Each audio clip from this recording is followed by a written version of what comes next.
விவசாயி, mechanic, engineer, இப்படி அப்பாக்கள் யாரா இருந்தாலும் அவங்க கனவெல்லாம் அவங்க பசங்களுக்கு ஒரு best college. AAA College of Engineering and Technology, Sivakasi. Counseling code 4680.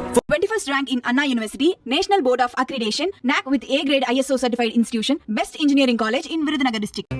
Kodanad வழக்கு தொடர்பாக ஜெயலலிதாவின் வளர்ப்பு மகன் சுதாகரன் ஆஜராகி இருக்கிறார். விசாரணைக்காக அண்மை செய்தியாக பார்த்து வருகிறோம். சிபிசிஐடி முன்பு விசாரணைக்காக ஜெயலலிதாவின் வளர்ப்பு மகன் சுதாகரன் ஆஜராகி இருக்கிறார். கோடநாடு வழக்கு தொடர்பான விசாரணைக்காக இவர் ஆஜராகி இருக்கிறார். கோவை காந்திபுரம் சிபிசிஐடி அலுவலகத்தில் விசாரணைக்காக வழக்கறிஞர்களுடன் அவர் ஆஜராகி இருக்கிறார்.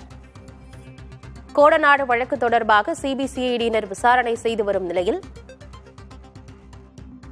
தற்போது முன்னாள் முதலமைச்சர் ஜெயலலிதாவின் வளர்ப்பு மகனான சுதாகரன் வழக்கறிஞர்களோடு ஆஜராகி இருக்கிறார். தகவல்களோடு செய்தியாளர் ஐஸ்வர்யா இணைந்திருக்கிறார். என்ன விவரம் ஐஸ்வர்யா? கொடநாடு கொலை வழக்கு தொடர்பாக காந்திபுரம் சிபிசிஐடி அலுவலகத்தில் முன்னாள் முதல்வர் ஜெயலலிதாவின் வளர்ப்பு மகன் சுதாகரன் அவருடன் வழக்கறிஞருடன் இன்றைய விசாரணைக்கு ஆஜராகியுள்ளார்.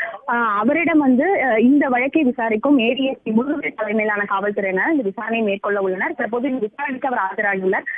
2 கோணங்களை மட்டும்தான் இந்த விசாரணை நடைபெறும் என எதிர்பார்க்கப்படுகிறது. ஒன்று, அவர் கொடநாடு எஸ்டேட்டில் பல ஆண்டுகளுக்கு முன்பு பங்குதாரராக இருந்துள்ளார். அதனால் அந்த கொடநாடு எஸ்டேட்டில் என்னென்ன மாதிரியான பொருட்கள் இருந்தது, அது எப்படி வடிவமைக்கப்பட்டுள்ளது, எப்படி இருந்தது என்பது தொடர்பாக இவரிடம் கேள்விகள் முன்வைக்கப்படும் என தெரிகிறது.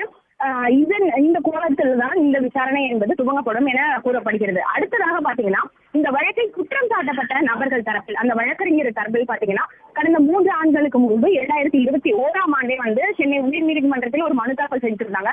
அதுல 18 பேரை குறிப்பிட்டு அந்த 18 பேரை இந்த வழக்கு சம்பந்தமாக விசாரிக்க வேண்டும் என குறிப்பிடப்பட்டிருந்தது. அந்த மனு தாக்கலில் குறிப்பிடப்பட்டிருந்தவரும் சுதாகரனும் ஒருவர். அதன் அடிப்படையிலும் இந்த விசாரணையானது மேற்கொள்ளப்பட உள்ளது. அதனால இந்த 2 கோணங்கள்ல தான் இந்த விசாரணை நடைபெறும் என எதிர்பார்க்கப்படுகிறது.